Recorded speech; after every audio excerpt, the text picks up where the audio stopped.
Good morning. Yesterday I went through the fabric sample books I picked up in Peterborough last week, and I salvaged a bunch of them, not all of them. It would take me a week. It'll be a porch job. But I did get a few out and I made one little booklet. So what I did was I covered the back side of the fabric with paper bag, and then I used coffee dyed paper to make a signature. Also, this one was long, so it gets an extra little pocket. So I'll have to find some tags or a bookmark or something to go in there. But I just thought they turned out really cute with no sewing, minimal cutting and fitting. It was just, I used the size that the samples were and figured out a way to fold it to make a reasonable sized book. And then I cut down my coffee dyed paper to fit. So today I'm going to do a couple for you. These ones are prepped as far as I've got the, this one had a different color paper because I just happened to have a paper that matched the cover really well. This one has coffee dyed. That one has a yellow paper that I had quite a few sheets of. So this one I've got the signature already cut to fit and a little template made for the sewing in of the signature, and I'm going to show you how to do that on the next book. And I've got my needle already threaded with some twine as well. This is the really good macrame cord. I don't know if it's made of paper. I think it is twisted or braided or whatever. But so this one, same thing. I folded it over to make a little pocket, and I'll glue that down. I use my 3-in-1 glue for that because it holds really, really well. And I'll put a fair bit right in the crease and then glue out to the edge. I'm just going to do 2 lines of it. This is fairly heavy. By the time you get the fabric, which is kind of a woven fabric, and then there's the paper backing is still on the end of this piece of fabric. I didn't bother trying to take it off. So this end is pretty thick, and that was the other reason that I just went ahead and made it a pocket, because I figured with the thickness that it has, with the fabric and the 2 pieces of paper and the extra glue of the fabric, where the fabric was glued onto the paper, that it's going to be sturdy enough to handle being a pocket. So that I'll fold over. You can just barely make out the writing from the paper that was on the fabric sample. So I did crease these with my bone folder. This particular leopard print or animal print fabric has a nice sheen to it. It's almost metallic, but not quite. It's really pretty. And I just love the way that these books feel. They have like a crinkly but bendy feel. Just a really nice feel to them. And like I said, this one, I've already cut down the papers to fit this book. So I just make them a little bit shorter than the book is, than the cover is. And then the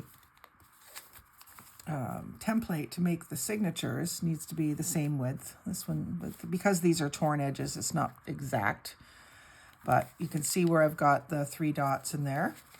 So I'll get this where I want it, open to the center, and sort of centered up in the cover. I want to be able to see those zigzags on each side, the pinking shears. And then I will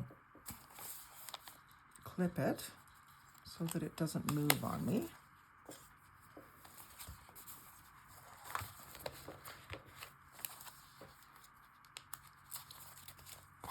And I place my template down in the inside seam of the book, and I have this thick pad. I don't know if it came from something from a computer or what, but it's that really dense foam. It might have been like a keyboard rest, I'm not sure. Anyway, but it's good for if you have to do anything that's pokey, you can poke right into it. So I have my awl, and I've got this lined up where I want it, and I'm just going to go through the paper and right until I can see the point of the awl coming out of the cover of the book. Right there. And then hold that and do the other ones.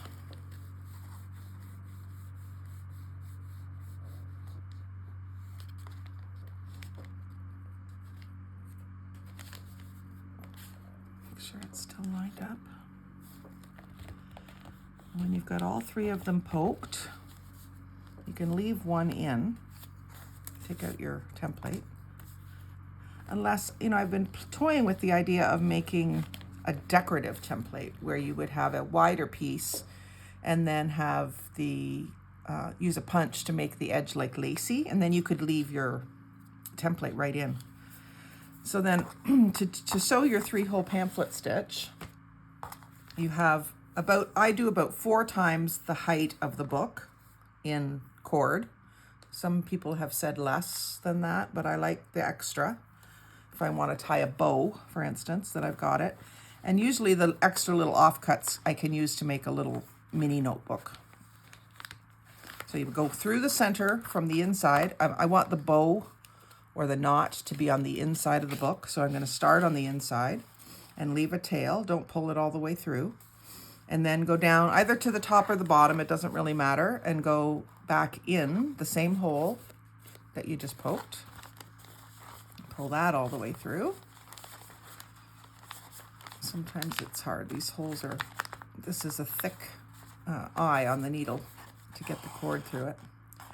And so you'll pull that fairly tight. Go all the way up to the top hole. I've determined that the non-pocket side is the front of my cover. I left it just a little bit longer than the back side.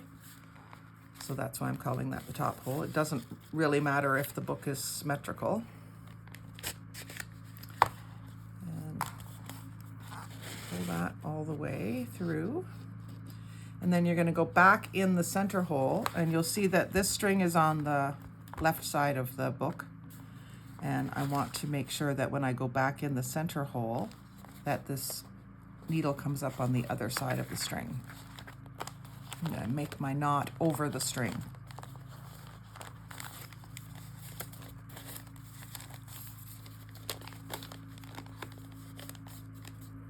I could have made my holes just a bit bigger for this needle.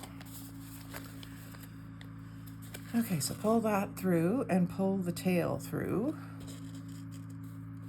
And now you want to pull it fairly tight. You don't want to rip your paper, but you want to pull it fairly tight. So make sure the back is nice and tight and lined up. And there's no slack in here. And then you can just tie yourself a knot. And I tie that pretty tight. And then another one. And because this is leopard print, it'll probably be a woman's. I'm going to tie a little bow. Not that men don't like leopard print too. Or don't like bows. And so I'm going to tie a fairly small one. As small as I can manage. I got to get my fingers in there to pull it.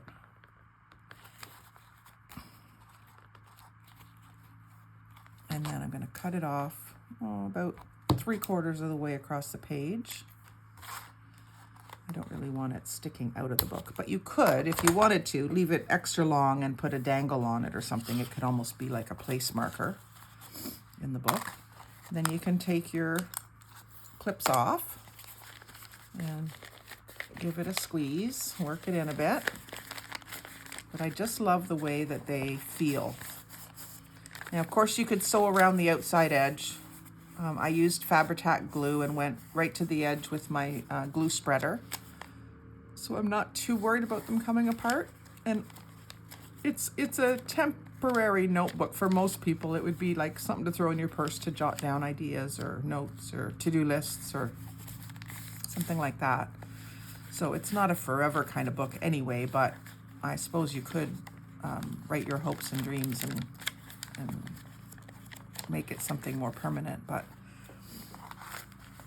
Just love them. Just love them. So there's 2 of them. The third one I've left a little bit more to do so that I can show you. So we have the covers already made, and I put a little cutout in this pocket. I didn't on the others. Covered it in paper bag with the tacky glue. And then I've got these cut to width. So when I use the 8.5 by 11s with this particular, like it'll be different for every size book that you do. But first thing I did was I ripped off a 1-inch strip, the width of the ruler, off the end. And then, because I wanted torn edges on both sides, and then I figured out my width and just cut the other edge off, and that left me with another strip. So I ended up with a small strip here and then a wide strip here, and I'll use those wide strips to do another project later. I'll show you that. And then the 1-inch strips can be used for all sorts of things, collage, just whatever you want. So I've got the length of this, the height of it, and now I just need to get how far out I want it to come. So I'm going to have to rip these edges off. So I'm going to set it right in the crease and mark. I don't want it to come past here, so I'm going to mark it right there. And then I'm going to make sure they're all lined up top to bottom. I'm just using my straight ruler. This is one I got at Princess Auto. And just because I don't want it to be crooked, I'm just going to measure. And I'm using millimeters, so I'm just going to mark it because it's hard to see them.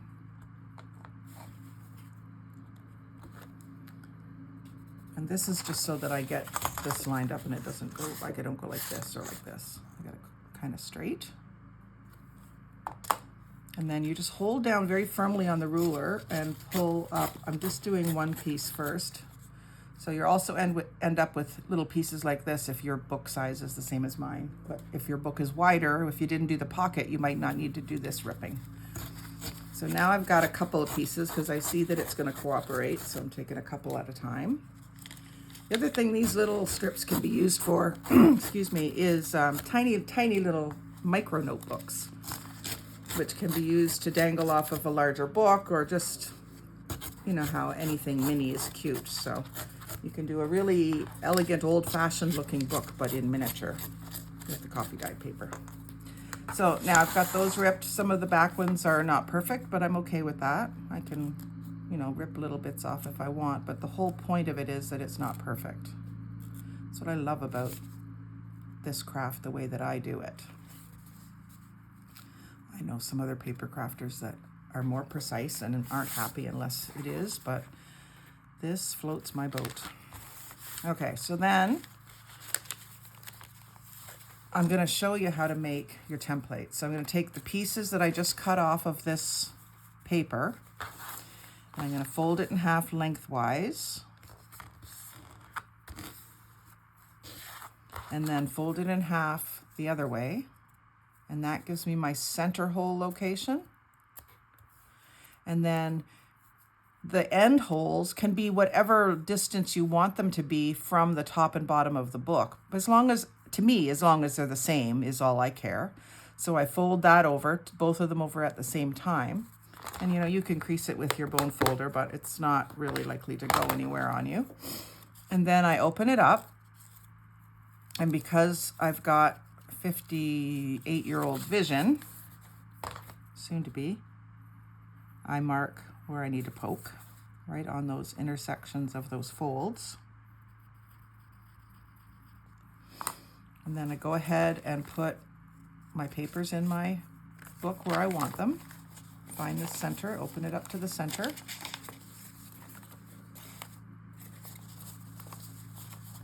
Get them lined up top to bottom, and get them so that you can see just a little bit of the book cover on each side. Clip them.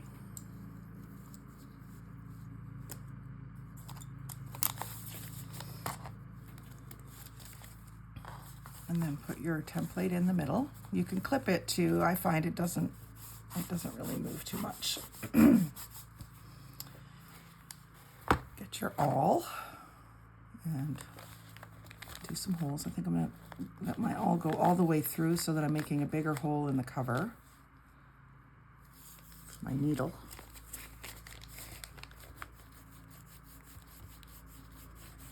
Way through.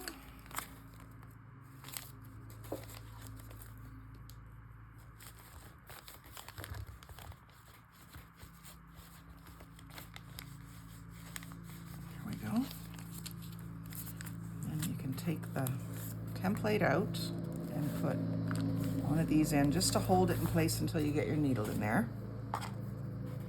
Got another one ready to go, and this is quite a big needle, so we're definitely going to need that bigger hole. And go through the middle hole and out, leaving a tail. And then I'll go to the other end where I don't have the pokey tool in there and come in.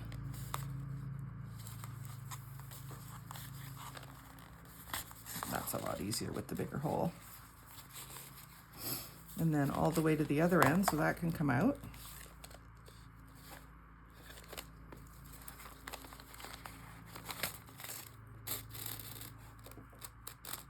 And then, oh shoot, I lost my tail. I'll try this again. In through the middle, leave quite a big tail. You could knot it if you're worried about it coming through, but it doesn't take long to do this, so I wasn't worried about it if I had to do it again. You probably want to see it again anyway. All the way to the other end. Make sure you're coming back through the same holes.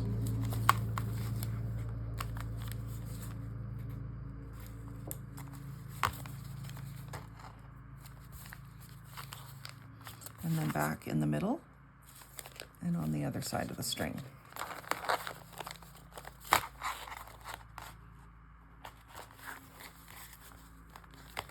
Give it a good tighten.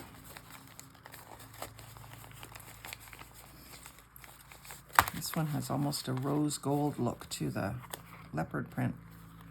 I could have almost used like a rose gold cord or something.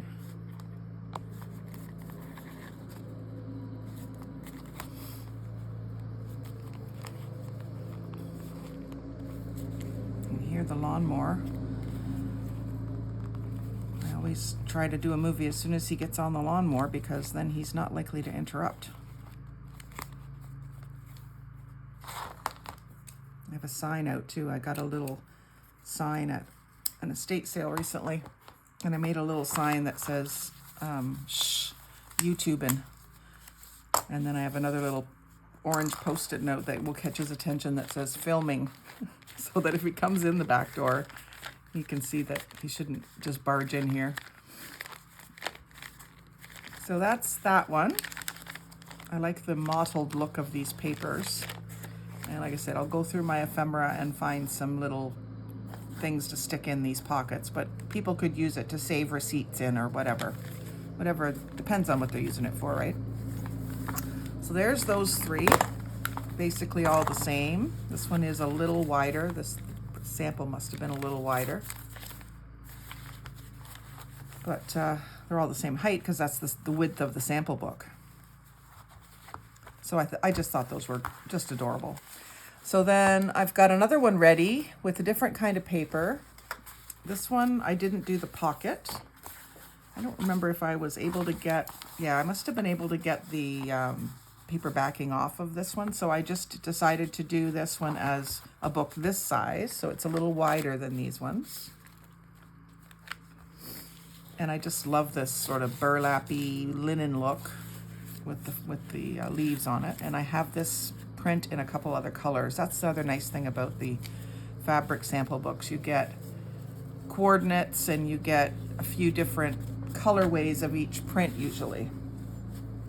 So for this one, I had this handmade paper out of a journal that I got at a thrift store. And I thought I would use it as the signature in the book. So I've already torn one edge off, and then the other one is ready to go. So I had deconstructed this book, and it was sitting in my little box of books to be deconstructed, box of pages that I've deconstructed out of books. So I've ripped off one side to get the torn edge. So I've got these strips, which are also the handmade paper. You can see the little bits of leaves in them, petals. And then I'm ripping off the other side as well, so that the top and bottom are both torn edges.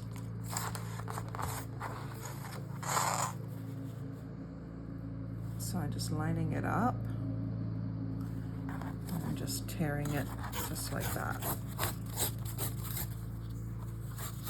Make sure you're pressing down. If you don't press down, it can go off of the straight line on you. So that's that. Now it fits height-wise nicely. And now I just have to do take the excess off. Now the other trick that I did in some other books that I did last week was I just folded it over to keep those pages large, but have more writing space. But this is I've already selected quite a bit of paper to make this a nice thick notebook. So I don't think I want to double up the edges. I want them ripped. So I thought I might have already marked it, but I didn't. So I'm going to set it in here, and I want it to be about maybe 1/4 inch less than the width of the cover. So like that. And I want to make sure I've got it the same top and bottom. So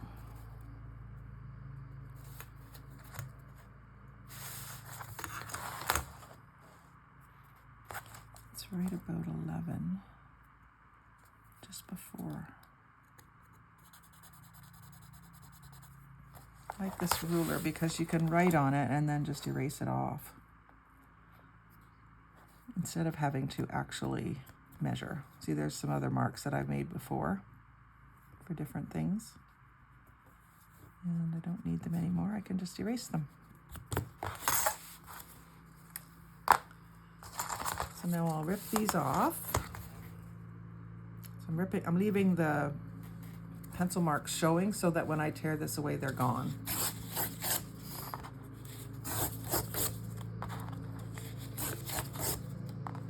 And this gives me all the same width, whereas sometimes if you pre-cut each page the same width and then you fold them inside of each other, the ones in the middle end up sticking out because they've been tucked inside the other one. So as you get, the more pages you have, the worse that issue will be. So making up your signature and then ripping it this way gives them all the same level on this plane. I'm just going to tear some of this extra. This is really nice soft paper. And I just thought that the petals in it went so well with the cover. So I'm glad I saved this and didn't just use it to make mini notebooks before, because this is just about perfect. Now with this one, because this was a book already and I cut off of both edges, I've got this pre-punched signature holes, and I made sure that I ripped it the same distance away from the edge so that this is centered. So all I have to do is center this up in my cover the way that I want it, and just poke through the cover. Flip it because it's moving around on me. I sometimes try to skip that step, and it's really pretty important.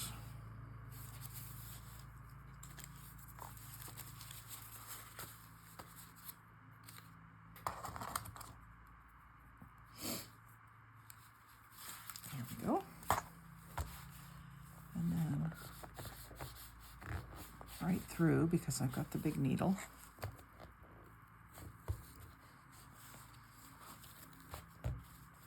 And I'm going to leave it in the top one.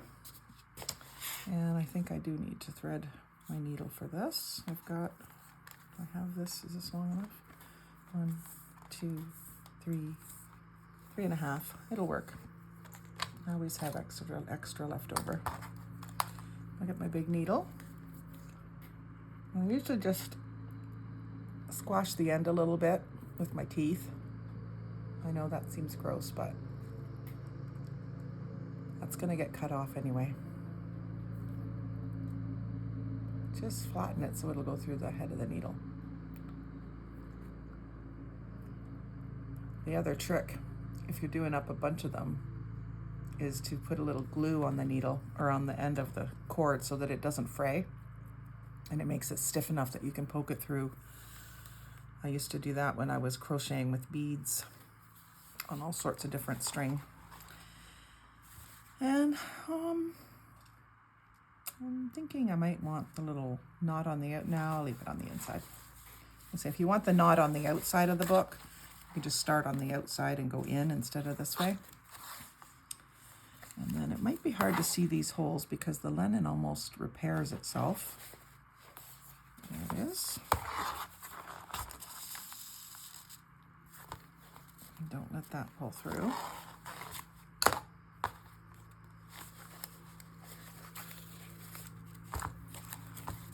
And then back in the center hole.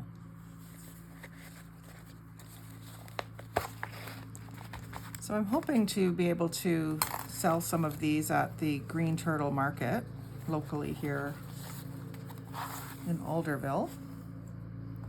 So I've also got some prints set aside that are sort of more native, well, like this one, kind of tribal looking prints, and everyone likes the leopard print. The ladies like it. I know that from selling the jewelry. And then anything earthy and interesting that I think will appeal to that clientele. And this one I think I'm just gonna do a knot and leave it fairly long. Yeah, that's too long.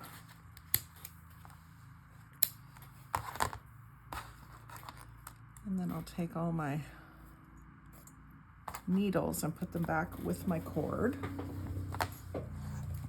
Fine needles are the hardest things to keep track of on your work desk, so I keep them right on the cord card. And I do need to work on my cord card, I know. That's just what it was on. I think it was a multicolored pack and I had ripped off the colors I'd used up. I ripped off that section of the cardboard. So there's that one. I really like that one. And I've got other fabrics that are more colorful. I'll do those ones too. But these ones were just talking to me yesterday, so I did them. And these, I won't do any embellishing in these ones. They'll just be little blank notebooks. I don't think the general public is quite ready for me to be selling little junk journals in the store because people don't know what it is yet. I could probably sell them on Etsy, but I think around here people aren't quite understanding what all that is. So I will keep it simple for them. And maybe when I do get one done up in a particular theme like feathers or dream catchers or turtles, I'll take it in and put it on display and see if there's any interest. But I just wanted to get, the store just opened, so they're looking for items to sell. And I do consignment with them. So I thought I would do a bunch of these up and put them in a little basket and have them by the cash desk or up with my jewelry and have them tagged for sale. So I think they may just do the thing. It's a lot of tourists in the summer that go there, so it may just work. And then I wanted to show you what I did with some of the offcuts from this project. And that was this little waterfall notepad. And I haven't put a cover on this one, but you could put a flap that goes all the way across the top and down the back, or you could just have this as ephemera in a junk journal, either glued down as a waterfall in the center of a trifold or anywhere in the book. But this is, I think, 6 pages of the leftovers that you ripped off the end of the page to make that signature. And so what I've done is I've pre-marked them with this reveal. So the first page goes down and then the second page goes up it's about 1 3/8 in this case. What I did was I took the number of pages I had and I divided it equally in the width of the paper. So I've got these already pre-marked, so I could just fold them for you. So there's my mark. I'm going to put my next page down there. I'm just going to cover that. Actually, I can erase it as I go. I better not. I might need to reline them. And just line those up. And what I'm doing is, I'm just going to lay them out first. I can't remember how I did that one. I haven't watched a tutorial on this. Oh, and I marked that wrong. I need my 1 3/8 again.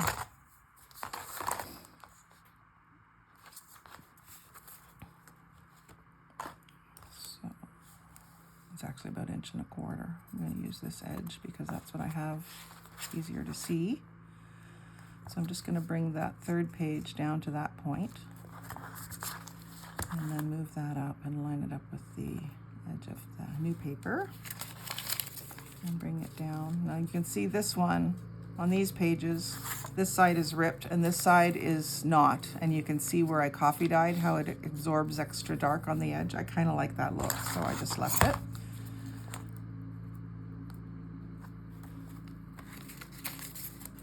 And I can't believe I took the time to mark this out for you and then didn't do it correctly. And you can do this reveal of the pages pretty much any width you want. It could be that they're much closer together. I just did it this way, so that's what I'm doing. And then I took and folded the whole thing over. And it left me a small, actually I went all the way down, didn't I? And that left me enough of a flap at the top here to accept my grommets, my paper grommets. You could certainly do this with the metal ones. Would be even better, but I don't have them. Or the tool. So I'll just crease that. You could go through and crease each page. This is already kind of loosey-goosey because it's paper that was done in the oven, dried in the oven, so it's pretty loose, like it moves.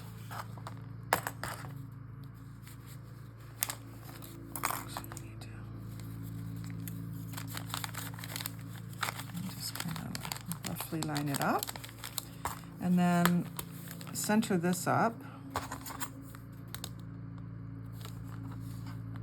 So we're about 2.5 from that end. 2.5 from that end. I have a good eye for that.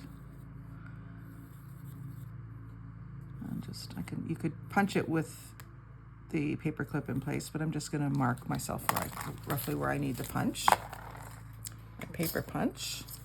And this is about all I'd want to go through. It's hard on the hands. Now I understand that those crocodiles are better at this, like make it even easier. Might have to look at getting one of those. That's about the most I can punch. My hand actually hurts after I do it, but. So then you're left with your little confettis, and I have started a little jar. I like to save cute little jars, and I paint the lids in teal spray paint, and I'll just put my little confettis in there. One lady on either Facebook or YouTube suggested that I save them and do shaker pockets with them. If you don't know what shaker pockets are, they're where you have a clear covering and you put glitter or little bits of confetti or anything like that in there that moves, so it's a shaker. And then you glue on your reinforcers.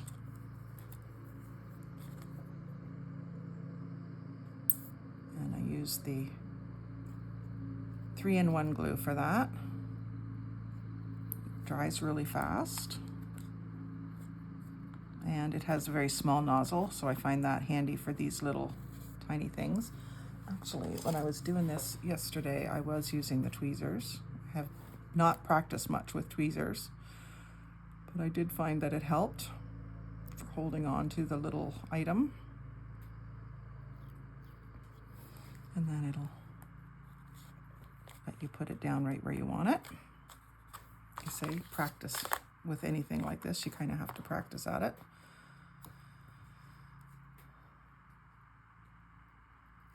But I like that. And I put them on the back too, just to reinforce it. I know even you may or may not be gluing this down on a page, but it doesn't hurt to have them there, even if it's glued down on a page.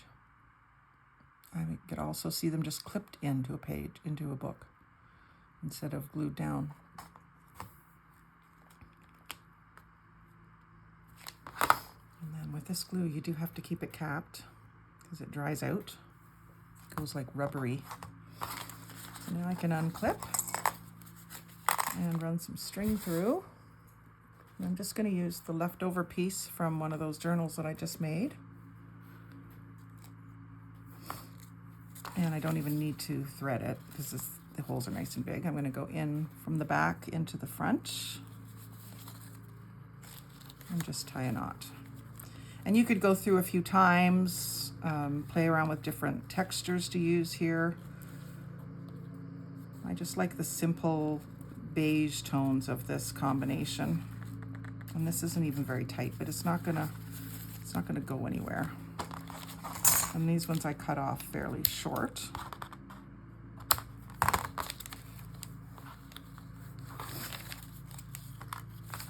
And there you have it, a little waterfall notebook. You could go back and straighten it up. This side looks good, but that's just because the top one is over. This one's a little crooked. So I could have maybe straightened that up a little bit better. Probably could still do it. Or you could just go back and trim that off.